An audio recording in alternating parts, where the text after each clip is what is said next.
All right, what's going on, everybody? May 2nd, workout breakdown. We're going over the baseline. It is Tabata. Many of you have obviously done this in the past, like every baseline. Like I try my best to keep them on the 6th to 8th month wheel. It's never perfect. A lot of times it just depends on what we're doing. And because this month, again, is aerobic capacity and endurance, Tabata just fit really well, and it was just due to come back around. Tabata is fantastic. It is just so black and white for the most part, if done appropriately. It's just really cool, and you get an average. But I'm going to go over that in a second. So, Tabata. I'm not going to spend time on the exercises of Tabata. I'm just going to go through the mindset and the approach and how it's supposed to be done or approached on an individual level. So, if you don't know, Tabata is 8 exercises. It's 8 rounds of each exercise in a row. 20 seconds on, 10 seconds off. Once you finish 8 rounds, you get 90 seconds of rest. And then you move on to the next exercise. And it looks just like this. So, hypothetically, well, not hypothetically, this is literally the workout. These will be printed off for you guys in studio. You have a clipboard, pen, and keep it really close to you. You want to be able to kind of fill this in as you go. So, Tabata. It's capacity work. Your goal is to work on your capacity, your lactic threshold, and your ability, muscular endurance to a degree, because again, you need it if you're doing this right. So I'm going to go over the 2 ways that this gets approached: the wrong way, which is like 95% of people, and the right way, which I'm hoping is a lot more people than normal. So, dumbbell thruster. You guys will start with a thruster. When you're doing Tabata, you got 20 seconds. In theory, to do as much as you physically can in 20 seconds. So let's just say on a thruster, I do 22 reps on the first round. I get 10 seconds off. So during that 10 seconds off, I put my dumbbells down, I write down 22. I go into round number 2. You're supposed to do as much as you physically can. So again, you're essentially going to failure or as much as you can get done in X amount of time, which is 20 seconds. Let's say I only get 20 this time. I put down 20. We go to round 3, so on and so forth. You guys can probably get the gist that this number is going to continue to fall pretty precipitously, I would imagine, given the lactic threshold and the buildup and the muscle fatigue, right, as you work your way down. And then ultimately, you'd get to round 8, again, hypothetical here, and you might only get 7, right? So round 1 was 22, and round 8 was 7.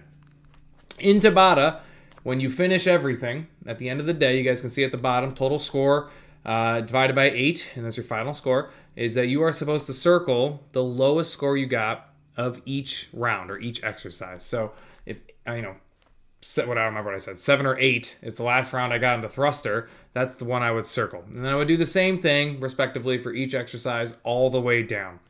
All right. The goal is to find at your actual apex, your highest threshold or level of try, right?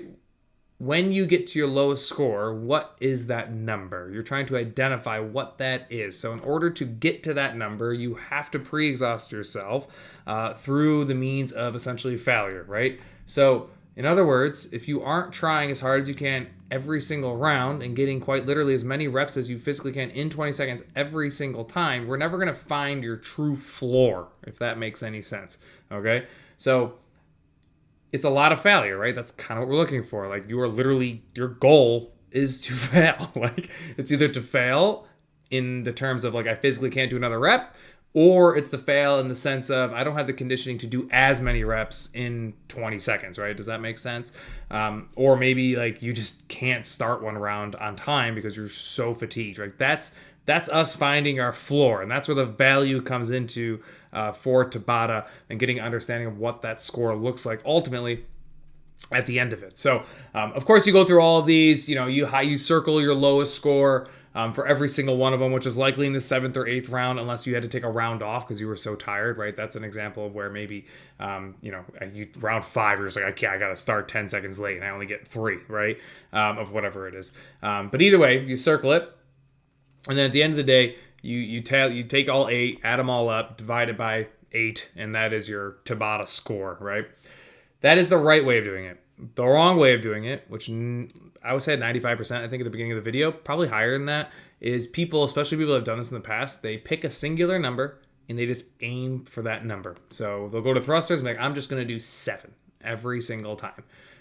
Which is cool. It inflates our score, and like, yeah, I did 7 8 times in a row. Next time I'm going to try 8. Like, that's great, but we're not improving anything. We're not working on anything. We're not being specific with a goal or a structure. We're just winging it based off of how we feel, and the fact that hovers over us is failure, which a lot of us don't like to do. But unfortunately, in fitness, if you want to take the next steps forward, you have to learn to push to the limits of where my body can't handle it anymore. And that's where I learn. That's where I get a better understanding of what I'm capable of and my overall capabilities, which is what Tabata is going to highlight so well if you do this right. So anybody that's watching this that's done Tabata in the past, try your best not to even look at your old sheet and approach it the right way. For those of you who have never done Tabata like this before, which is a lot of you, your goal is to do like I explained the first time around. Try not to give yourself an arbitrary number and just hit that number for no reason, right? That we're not doing what the point of Tabata is, right?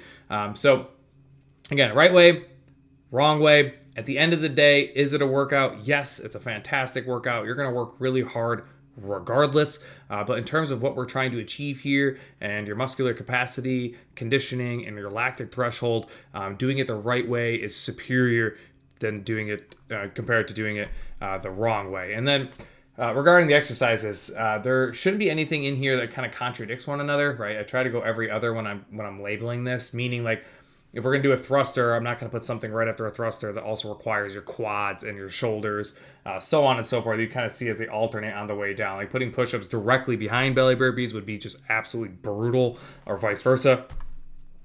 Squats right after step overs or thrusters, like, you know what I mean? So when I am organizing these exercises, I'm organizing it based off of how the flow and, giving yourself, whatever muscle group we just hammered, an opportunity to kind of recover. So this is your shortest workout of the year.